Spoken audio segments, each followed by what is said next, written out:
Hi, my name's Kevin Hicks. Welcome to the History Squad. Do you know, France for over a century was ravaged by war. We call it the 100 Years' War. The great battles of Crécy, Poitiers, Agincourt, where the English and Welsh longbow basically rewrote the rules of war.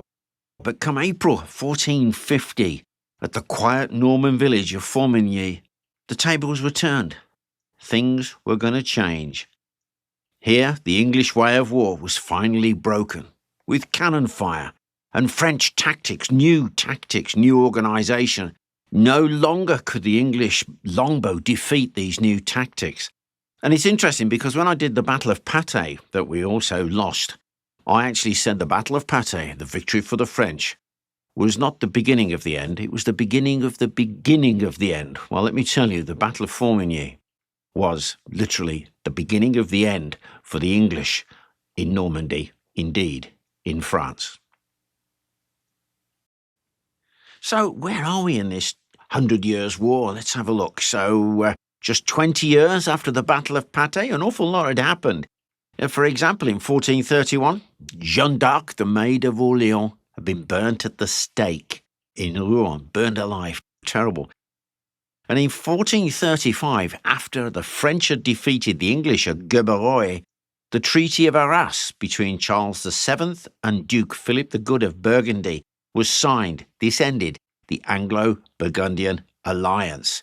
And shortly after this, England evacuates Paris. So many towns were retaken by the French. And in 1445, with the French army, there were major reforms and reorganisation amongst the French aristocracy. This is going to make a huge difference. The French were gaining confidence. So meanwhile, while all this is going on with the French reorganisation, the English are overstretched, underfunded, and politically very fragile. In fact, in 1450, Kentish rebels rioted in London. And at the same time, Charles VII of France begins his reconquest of Normandy.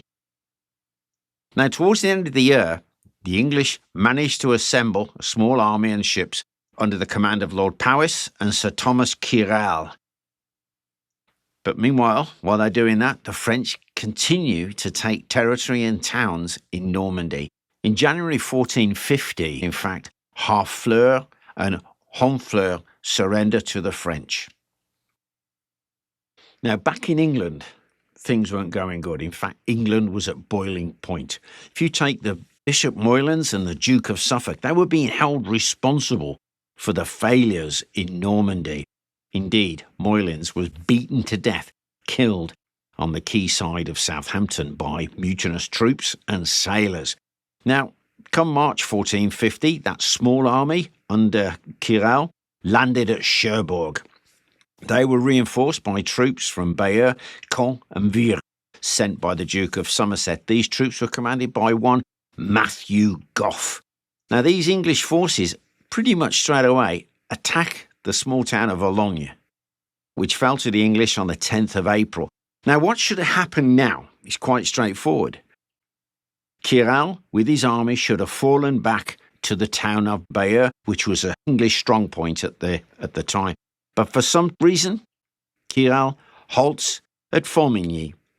Now, Jean de Clermont, for the French, has established himself at Carentan.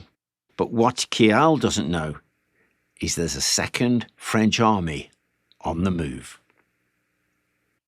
So everything that's happened so far leads to the Battle of Formigny, 15th of April, 1450. And as you can see, I've made a model. The battle is well underway, so I'm going to have to recap. I'm going to talk you through what had happened. So the English, in the lovely village of Formigny, lots of orchards, farmland, a brook running through a stone bridge, which apparently is still there. But they shouldn't be there.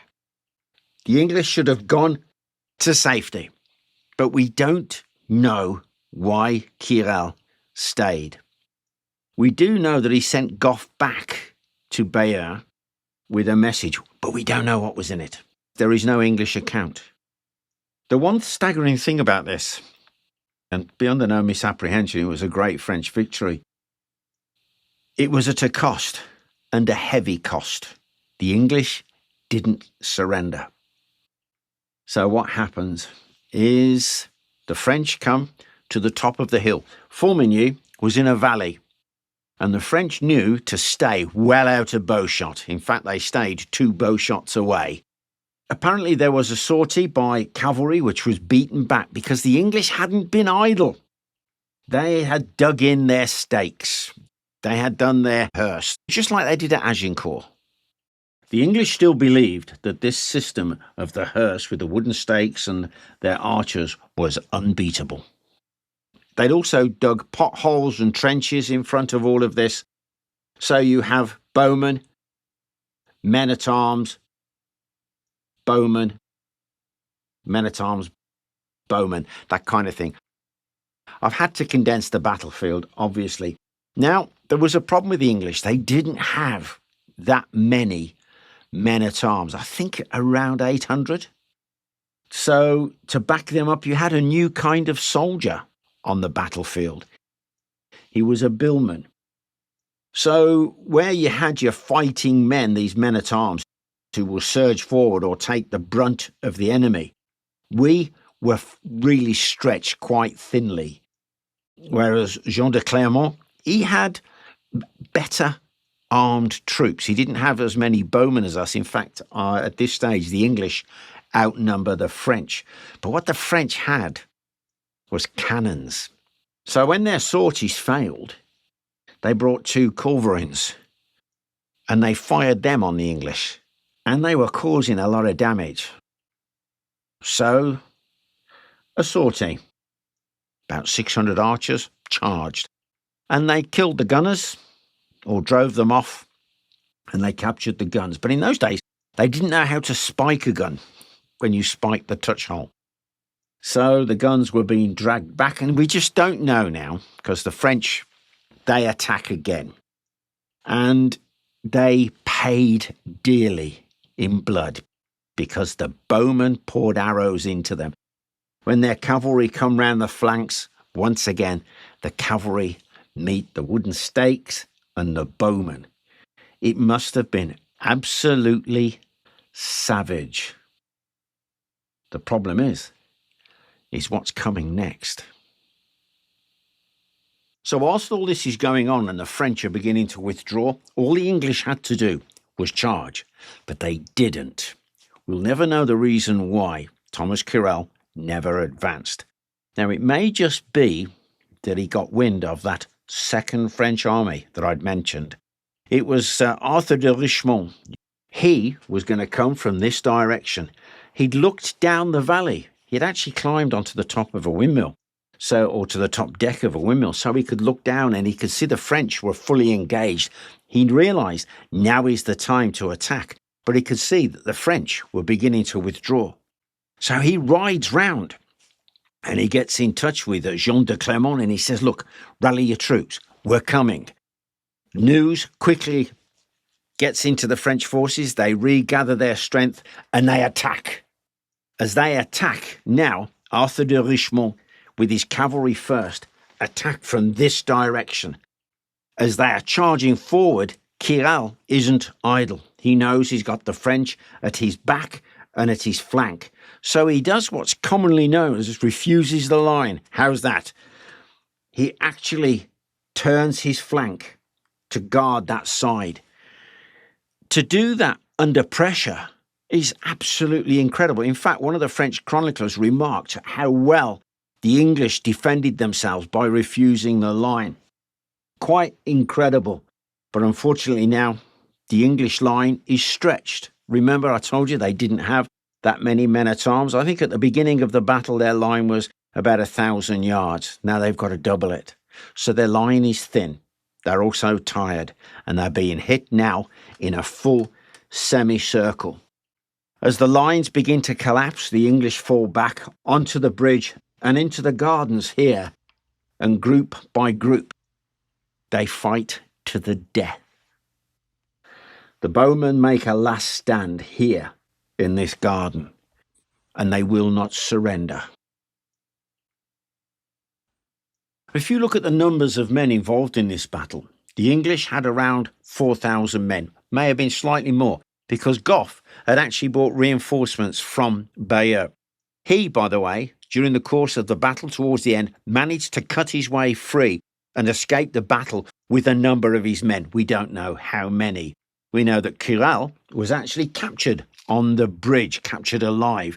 Now, Jean de Clermont's army numbered around 3,000. So at the beginning of the battle, the French were outnumbered, although they did have some artillery. Now, Arthur Richemont, he had in excess of 2,000 troops. So in the final stages of the battle, the French had more troops. One account reckons there were more than 4,000 bodies, and it was believed that well over 1,000 of these were French dead. The English, well, most of them died, literally fighting to the last man. This Battle of Formigny, it was hard fought, and for the French, it was a great victory. And this marks the end of the longbow in France. Well, I hope you enjoyed that video all about the Battle of Formigny. If you did, like, share and subscribe. And if you'd like to support the channel further, why not have a look at joining our Patreon community? The link is in the description. Now, before I go, quick shout out to some of our Patreon members. So thanks a million, guys, to the Deacon of Destruction, Julie Lynn Wyant, and Sharon Lobo. Hey, guys, thanks a million. Bye for now.